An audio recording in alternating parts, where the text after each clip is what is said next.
Welcome back to Innovation Deciphered. We hope you enjoyed the last episode, and if you did, please make sure to subscribe so you are the first to know when we have a new episode. In this episode we are joined by Paul Lowe, who is a partner at Kennedy's Law, and so we have been able to get a unique legal perspective on innovation in construction. We will discuss technology and the legal issues surrounding data and innovation in contracting methods and how you construct your offer, as well as the consideration of future legal requirements with regards to sustainability and the importance of innovating, but doing so with safety and sustainability in mind.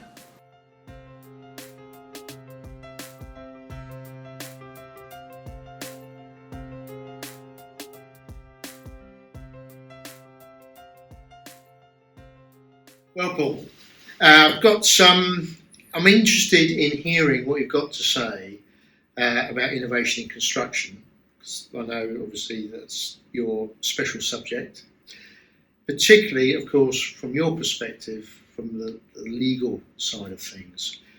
And I'm wondering, what are you seeing particularly around risk?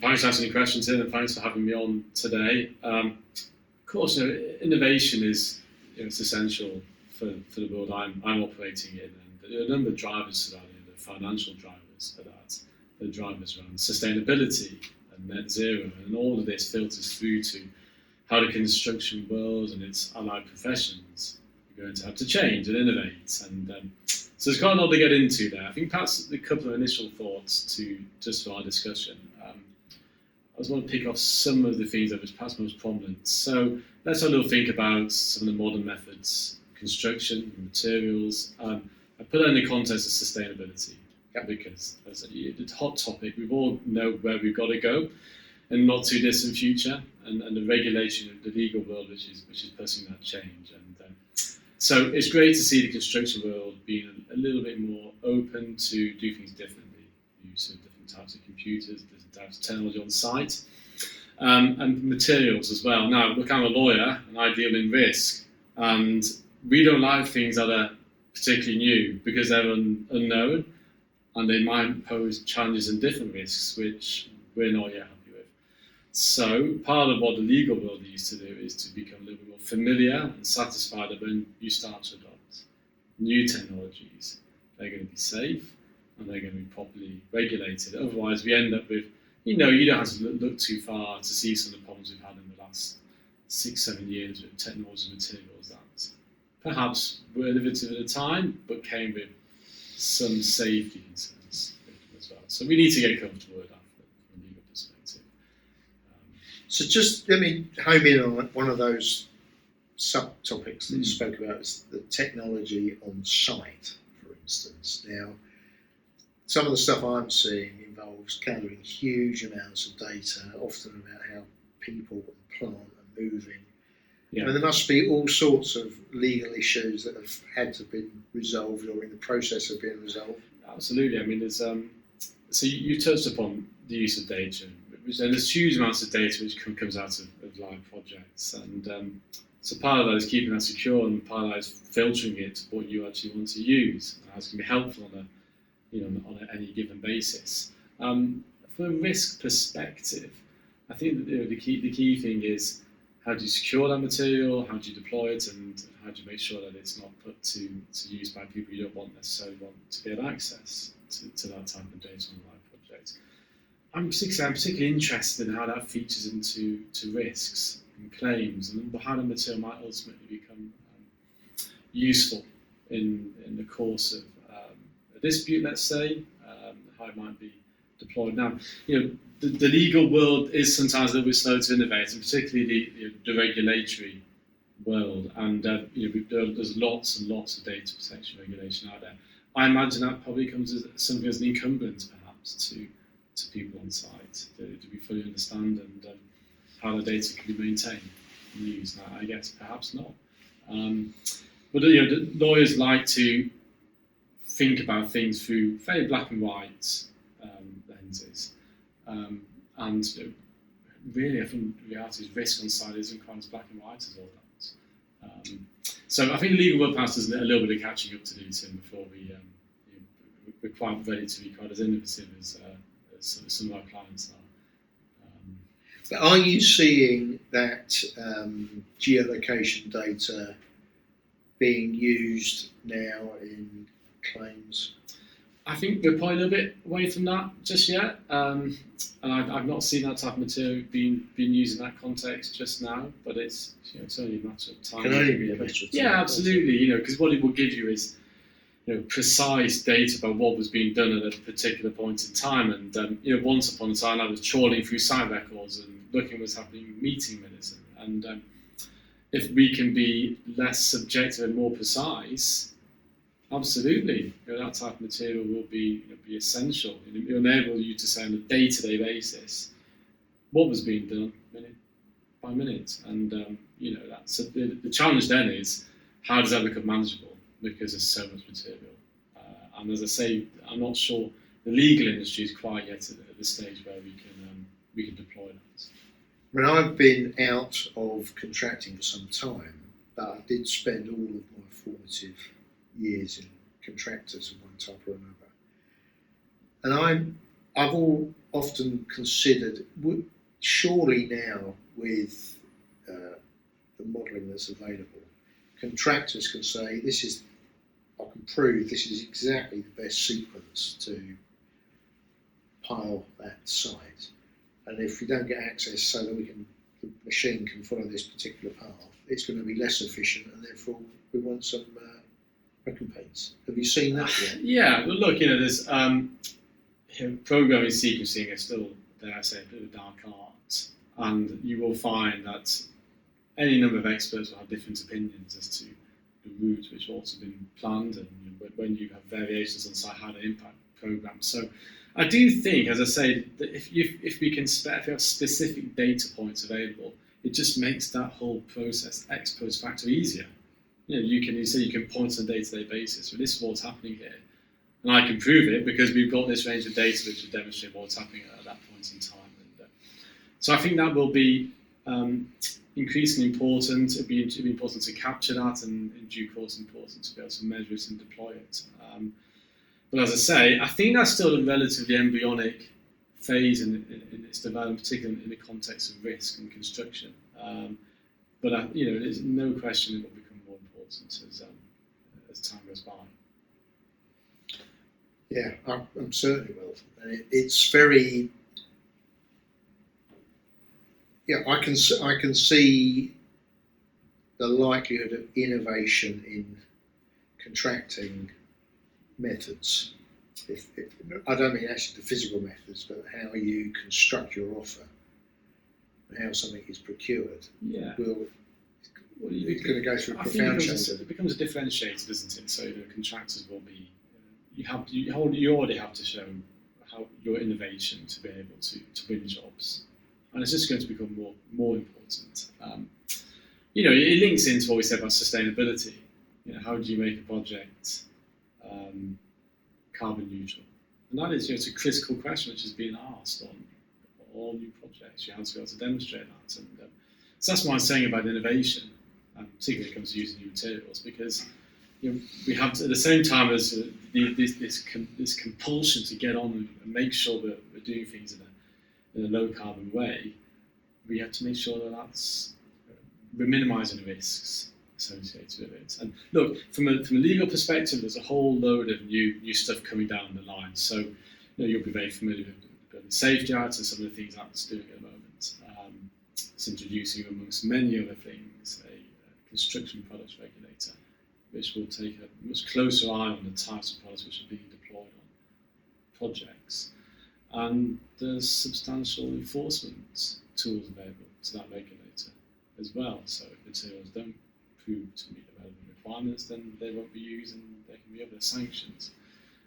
So I think the regulators will play a more important part in measuring innovation and checking it. And I say that's a reaction to perhaps some of the mistakes of the past, when new products and materials are made their way to market. But the regulatory bit has been more difficult to get right. Because this new, is it the UK kite mark to replace CE? Obviously, there's some teething trouble there at the moment. There's apparently a lot of products getting withdrawn. Yeah, I think there's something in that, Tim. But as I've said to other people when I had discussions on these issues, when we have a new regulator in place, that regulator will take a relatively tough line, I expect, as to how products are marketed, make their way to industry. And the ambition, of course, being a safer, more sustainable and reliable industry which has been created as a result. So I'm kind of optimistic about how that will work. I say it does play into innovation because it's great to be innovative, we need to be. At the same time, we also need to ensure that what we're doing is sustainable and safe. And sometimes I think regulation will play a part in that. So maybe that's a plug for the lawyers here, Tim. Making sure I'm not doing myself and others in my profession out of a job, but I think we might have a bit of a role in I would have thought it was a golden opportunity for the lawyering profession. I wouldn't like to say that, Tim. Your words, not mine. But I mean, that Construction Act, the building safety and all that, I know it's only just become law, but it's at the start of the journey, not the end. Absolutely, it's a long journey to go through all of that, and you can speak for hours about what's going to happen. All I would say on that particular topic is that the ambition is to have a sustainable, safer industry, and there's a legal process which is going to support how we get there. Yeah. And there's a little way to go here. So let's just move on a little bit to take up that sustainability topic, because we're filming this a few weeks before COP27, which I think is in Egypt, isn't it? Yeah, indeed, yeah. Is it Sharm el Sheikh or something like that? You've been there, haven't you? I've not, actually. I've been to Glasgow, the last one. I didn't go to that, but I've been to Glasgow. But it's in the news now as we're filming. So what are you seeing there around the sustainability and getting to net zero? Yeah, well, it's important. You sometimes forget the role which the construction world in particular has to play in achieving that ambition and that commitment. I haven't got the data on my fingertips, but I was looking recently just the amount of carbon which is produced in the course of concrete works and production and use of concrete. And it's massive, it's monumental, and so we have to do things differently. And concrete is the obvious example, I think, of ways which we can do things in a more sustainable, low carbon way. We've recently had discussions with various people in the industry about reuse of buildings when they come to the end of life phase. How can we redeploy buildings used and refurbish them in a manner which keeps that carbon locked into that building? At the same time, we're bringing in some of the technology to make that building, create a building which still has those carbon neutral attributes. So that I think is a really interesting thing, actually, in my view. I guess in the future we're going to see more and more of that type of discussion taking place. The question, I guess, will it be a more sustainable approach to reuse, recycle, refurbish rather than demolish and start again? There seems to be two schools of thought. Well, I think it'd be on a case-by-case basis. We've had many episodes of season 2 and 3 of the Construction Big Breakfast as the precursor to this podcast, where people have talked about how, particularly offices and mixed use in cities, how what's required of the buildings has changed. COVID, if nothing else, has changed the way people work. It's changed people's perception of building. The whole sick building syndrome thing has come to a much higher level now. People are worried about what they're breathing in. And so there's lots of buildings around London which in times past, people say it's life expired, knock it down, rebuild it to the top latest spec. But now, because the market's very different anyway, you're right, there's what can we do to that building to bring it up to an excellent standard, but without having to knock the frame down, without perhaps having to completely start from scratch, because the amount of embedded carbon that's already there, which you don't need to replicate, is high. Absolutely, yeah. Absolutely. And I think that's really, really interesting, because before we started this, we were talking about our own experience of this office that we're sat in filming this, and it's when we moved in 6 years ago, we thought it was brilliant, state of the art, and now ways of working have changed, the things we want to do, like have a studio within it, it's suboptimal. Building's exactly the same, but the acoustics aren't right for us now. They aren't right for this, they aren't right for the way people want to work now, running workshops remotely and things like that. So we've got the same dilemma as every other client out there. Do you move or do you retrofit? And retrofit is not an easy thing to get right. It has its challenges. You speak to designers on this topic and they'll tell you how easy it is to make mistakes when you're retrofitting. And one of the things, I guess, from this perspective is to look at, you inherit a building, it's at the end of life, it comes with baggage. How do you ensure that you know what the baggage is? And now that you're not inheriting things that you didn't even know were present in some of those buildings. So I think in theory, it's a brilliant way of showing you the locked in carbon stays locked in. And you cited the example of this demolition rebuild, which is a thing we've always done in the past. But it's more difficult now, I think, and making sure we can get refurbishment right is no easy task. A lot of it comes down to making sure you invest in that process early. You spend time, and maybe this is again there's a link here to innovation. You spend time understanding the building you have. And look, again, I'm a lawyer, so one of the things we're starting to see with some of the new legislation is this passing on of information all the way through from early outset design, construction, post-construction, occupation, maintenance, end of life. Now, in the ideal world then, you're going to end up with a pot of information at the end of that process. And when you get to end of life, you'll know what a building's, what's happened to it. It'd be like almost like an organic thing. That's the ideal world. We'll see if we get there, but it will make that process of refurbishment and recycling and locking carbon an easier one and a better one if we have that type of data. This is the golden thread. Absolutely. Idea. It's the golden thread idea. And it's a noble ambition.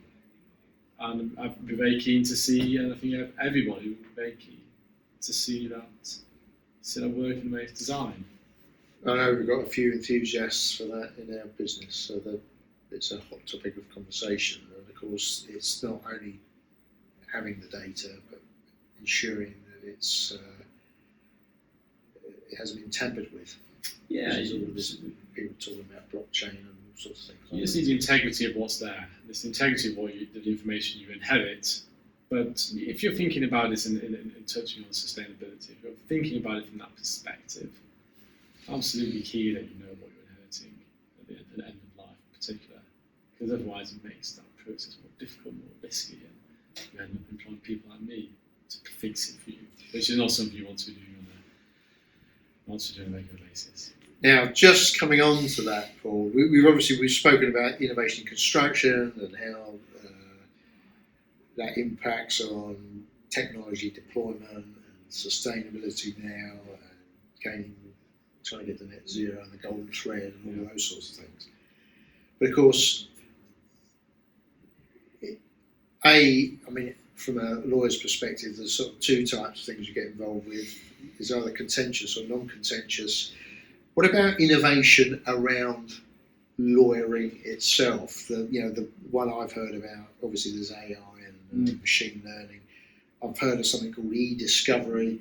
Are you getting involved in that kind of stuff? Well, this is, people have been saying for some time we'll be able to do away with lawyers and put robots in their place. So I hope we get to that stage at some point, but not before I finish my career. Yeah. Absolutely. Innovation is a really key thing in the legal industry for various reasons. Partly because depending upon the area, we deal with lots and lots of data. Some of it's useful, some of it's not. And machines can deal with that process more quickly and more cost effectively in many instances than than we can. So you touched upon what e-discovery and the various deployments, those types of tools. Can we just, for the benefit of our viewers, we just say what e-discovery is? It's where you use an electronic platform to review documentation, to sift documentation, and to find what you want. And there are various levels of human input required. So there might, in certain instances, be very heavy human input, and in other ways, less heavy human input, depending upon what the output you're looking for. But it's a way of sifting through information to find the smoking gun or whatever it is you're looking for. And it's commonplace, it's usually commonplace in the legal world. I've also heard that there's one or two contractors using this software themselves to help them formulate claims. Yeah, it's absolutely, because what it offers you is savings in time and cost, and you don't need necessarily to have as much of the human input that we would have done in days gone by. And equally, the format in which the material is presented is just a bit more user-friendly. It's not sitting in a room with full of files for 2 weeks, which I did when I was a trainee, actually more than 2 weeks. So it means that the format you're looking at it is it's more user-friendly and potentially more cost-effective as well. So that's something which we've been using for a little while, and there are developments in the underlying programs which make that process quicker, swifter, and varying degrees of the computer doing the job, which once upon a time the human was doing. I don't think we'll ever get away from human input, particularly in the legal world, because what you're really employing lawyers to do is to apply a professional judgment, and that's based on lots and lots of other things apart from sifting data. And I'm a little bit sceptical that we're quite there yet, but there are areas of the legal industry where it's prevalent, and we're starting to see machine learning, AI, playing an important role. And you touched on one. Other areas we see is various forms of contract review, which, if you're dealing with standard forms, can make that process swifter and quicker as well. So this is where the machine learning picks out where there's been changes. You can pick out changes. It can provide you with various drafts. It can progress some of the. When you've got a standard form of contract, computers are quite good at identifying what's changed and what's not changed, coming up with standard terms and fitting those into contracts. And that's relatively commonplace in certain areas of legal. But it doesn't do away with the human, and because the human ultimately has to make that professional judgment, but it can make things a little bit easier and quicker. So we're starting to see that become more commonplace now. So, Paul, I mean, I think on that note, we've covered quite a lot of ground today, and in the course of this discussion. So I'd really like to thank you for your time, and thank you for everyone who's watching. Hope you've enjoyed it, and see you next time. Bye.